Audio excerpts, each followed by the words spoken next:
Hi കൂട്ടുകാരെ, പുതിയൊരു വീഡിയോയിലേക്ക് എല്ലാവർക്കും സ്വാഗതം. അങ്ങനെ രഘുവിനെ പോലീസ് അറസ്റ്റ് ചെയ്തിരിക്കുകയാണ് കേട്ടോ. അങ്ങനെ രഘുവിനെ രക്ഷിക്കാനായി ദാസും ഇന്ദ്രനും കൂടിയാണ് പോലീസ് സ്റ്റേഷനിലോട്ട് പോകുന്നത് കേട്ടോ. പഴയ ഇന്ദ്രനാക്കി മാറ്റിയെടുക്കാനുള്ള ശ്രമമാണ് ഇവിടെ നടത്തുന്നത് കേട്ടോ. അങ്ങനെ ഇന്ദ്രനെ പിറകെ കൊണ്ടുപോകുമ്പോൾ ഇനി വിനയന് കിട്ടിയ അതേ ശിക്ഷ തന്നെ ഇന്ദ്രനും കിട്ടാനിരിക്കുന്നുണ്ട് കേട്ടോ. അങ്ങനെ ദാസും ഇന്ദ്രനും കൂടി പോലീസ് സ്റ്റേഷനിലെത്തി എസ് ഐയോട് കാര്യങ്ങൾ തിരക്കാണ്. എന്താണ് സത്യത്തിൽ സംഭവിച്ചത് എന്നുള്ള കാര്യങ്ങൾ തിരക്കാണ് കേട്ടോ. അത് കേൾക്കുന്നതിനോട് കൂടിയിട്ട് എസ് ഐ പറയാണ്, അതെ, ഞങ്ങൾക്ക് സംശയം തോന്നുന്ന ഒരു സ്വർണ്ണക്കടത്തുകാരൻ ആളുടെ അടുത്ത് ആ വണ്ടിയുമായിട്ടാണ് രഘു അതിൽ പങ്കുണ്ട് എന്നുള്ള സത്യങ്ങളൊക്കെ പറയാണ് കേട്ടോ. അപ്പോൾ അത് കേൾക്കുന്ന ദാസ് പറയണേ, ഒരിക്കലും രഘു അങ്ങനെ ഒരു മനുഷ്യനല്ല. ഇവിടെ തന്നെ രഘുവിനെ അതുപോലെ മറ്റ് സംബന്ധമായ കേസുകൾ ഒരുപാട് വന്നിട്ടുണ്ടല്ലോ. എന്നിട്ട് ഇന്നേ വരെ രഘു അങ്ങനെ എന്തെങ്കിലും ചെയ്തതായിട്ട് എസ് ഐക്ക് എനിക്ക് തോന്നിയിട്ട് കാര്യമില്ല. തെളിവുകളാണ് ഇവിടെ വേണ്ടത്. എന്തായാലും ഇപ്പോൾ സെല്ലിൽ കിടക്കുന്ന ആസ്പത്രിയിൽ കിടക്കുന്ന അവനുണ്ടല്ലോ, അവൻ്റെ മൊഴിക്കനുസരിച്ചിരിക്കും രഘുവിനെ പുറത്തോട്ട് വിടല്ലേ എന്ന് പറയട്ടോ. ഇതിൽ രഘു നിരപരാധിയാണെന്ന് അറിഞ്ഞു കഴിഞ്ഞാൽ തീർച്ചയായും അവനെ പുറത്തുവിടും. ഞങ്ങൾക്കിവിടെ പിടിച്ചു വെച്ചിട്ട് പ്രത്യേകിച്ച് കാര്യമൊന്നുമില്ല എന്നൊക്കെയുള്ള പറച്ചിലായി കേട്ടോ. അങ്ങനെ ഈ സമയം രഘുവിനെ ഒന്ന് കാണാൻ പറ്റുമോ എന്ന് ചോദിക്കുകയാണ്. രഘുവാണെങ്കിൽ വല്ല കൊലക്കുറ്റം ചെയ്തതുപോലെയുള്ള ആ ശിക്ഷയാണ് രഘുവിന് കൊടുക്കുന്നതായിട്ട്. രഘുവാണ് ഇതിന് പിറകിൽ കളിച്ചത് എന്നുള്ള തോന്നലാണ്. അങ്ങനെ രഘുവിനെ കാണാൻ വേണ്ടി ദാസും ഇന്ദ്രനും ചെല്ലുമ്പോൾ രഘു പറയാണ്, ദാസങ്ങൾ, ഞാൻ ഇതിലൊരു തെറ്റും ചെയ്തിട്ടില്ല. എൻ്റെ അമ്പിളിയാണെങ്കിൽ വിളിച്ചതിന് മുകളിലൂടെ ഒരുപാട് തവണ വിളിച്ചും കൊണ്ടിരിക്കുന്നു. അവളുടെ ഫോണൊന്നും എടുക്കാനും പോലും സമ്മതിക്കുന്നില്ല. ഒന്ന് ഫോണെടുത്ത് വിവരങ്ങൾ പറയാനും പോലും എന്നെ അനുവദിക്കുന്നില്ല. ഞാൻ അതിന് മാത്രം ഒരു തെറ്റും ആരോടും ചെയ്തിട്ടില്ല എന്നൊക്കെ അങ്ങനെ പറയുമ്പോൾ ഉടൻ തന്നെ ഇന്ദ്രൻ പറയണേ, അതിപ്പോൾ ഇവിടെ എസ് ഐ പറഞ്ഞു, ആസ്പത്രിയിൽ നിന്റെ വണ്ടിയിൽ കയറിയ ആ ഒരുത്തനുണ്ടല്ലോ, സ്വർണ്ണക്കടത്തുകാരൻ, അവൻ്റെ മൊഴിക്കനുസരിച്ചായിരിക്കും നിന്നെ രക്ഷപ്പെടുത്തൽ എന്നാണ് ഇപ്പോൾ എസ് ഐ പറഞ്ഞതെന്ന് പറയട്ടെ. ഇത് കേൾക്കുന്ന രഘു, അവനൊരു കള്ളനാണെന്ന് പിന്നീട് എനിക്ക് മനസ്സിലായത്. ഞാൻ അവൻ കള്ളനാണെന്ന് മനസ്സിലായപ്പോഴാണ് വണ്ടി ഒതുക്കി പിടിച്ചത്. പക്ഷേ അത് എനിക്ക് തന്നെ ഭാരമാവുമെന്ന് ഞാൻ ഒരിക്കലും കരുതിയില്ല എന്നൊക്കെ പറയുന്നുണ്ട് കേട്ടോ.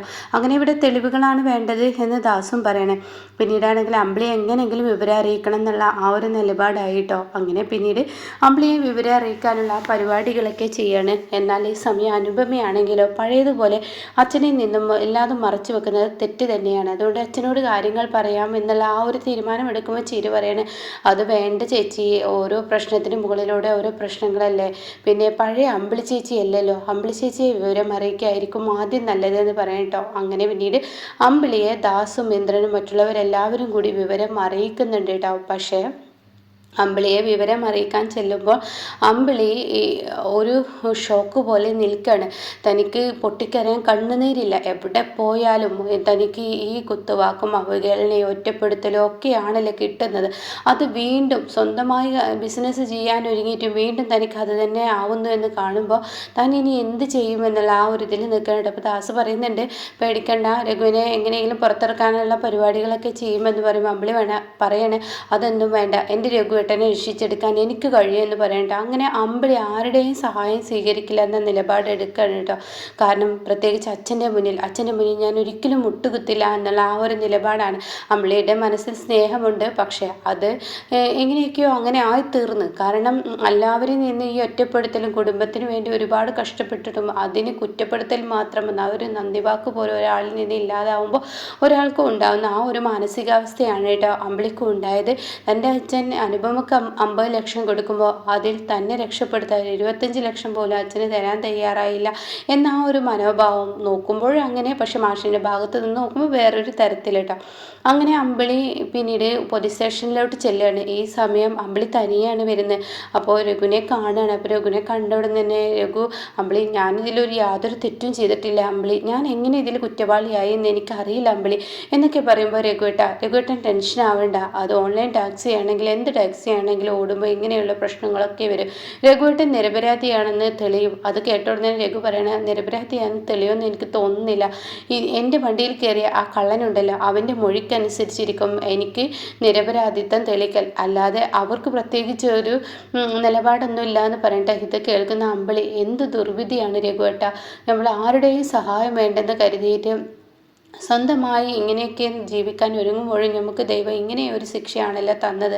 അത് കേൾക്കുന്ന രഘു പറയണേ, അമ്പിളി അമ്മാവൻ്റെ അടുത്ത് നീ ചെല്ലണം, അമ്മാവനോട് നീ ക്ഷമ പറയണം, നീ നിൻ്റെ അച്ഛനോട് ചെയ്യുന്നതിനുള്ള ആ ഒരു ശിക്ഷയാണ്. രഘുട്ട വെറുതെ എന്നെ ആൽ തോന്നിയത് വിളിച്ച് പറയും. അല്ല അമ്പിളി, ആരുടെയും കുരുത്തും പൊരുത്തും ഇല്ലാതെ ഒന്നും തുടങ്ങാൻ കഴിയില്ല. നീ നിൻ്റെ അച്ഛനോട് തെറ്റുകൾ ഏറ്റുപറഞ്ഞ് നീ നിൻ്റെ അച്ഛൻ്റെ പഴയ മകളായി ജീവിക്കാൻ ശ്രമിക്കുക. തീർച്ചയായും നിൻ്റെ മുന്നിൽ ഒരു വഴി തുറക്കുമെന്ന് പറയാനേട്ടോ. ഇത് കേൾക്കുന്നതിനോട് കൂടിയിട്ട് അമ്പിളിക്ക് ഇങ്ങനെ തോന്നിത്തുടങ്ങുകയാണ്, തീർച്ചയായും താൻ ചെയ്യുന്നത് തെറ്റാണോ, തൻ്റെ അച്ഛനോട് താൻ ചെയ്ത വലിയ തെറ്റാണോ എന്ന് തൻ്റെ മനസ്സിനോട് ഇങ്ങനെ ചോദിച്ച് നോക്കണം കേട്ടോ. അപ്പോൾ എപ്പോഴേക്കോ എവിടേക്കോ എന്തൊക്കെയോ ഒരു തെറ്റ് താൻ തൻ്റെ അച്ഛനോട് ചെയ്തു പോയി എന്ന ഒരു കുറ്റബോധം അമ്പിളിക്ക് ഉള്ളിലുണ്ടാവുകയാണ്. എന്നാൽ ഈ സമയം രഘു ഇങ്ങനെ പോലീസ് സ്റ്റേഷനിലായി എന്നറിയുമ്പോൾ മാഷിന് പേടിയാവണം, എൻ്റെ മകൾ എന്തെങ്കിലും കടുകൈ ചെയ്യുമോ എന്നുള്ള സത്യങ്ങളൊക്കെ ഇങ്ങനെ മാഷിൻ്റെ ഉള്ളിലൂടെ കടന്നു പോവാണ്.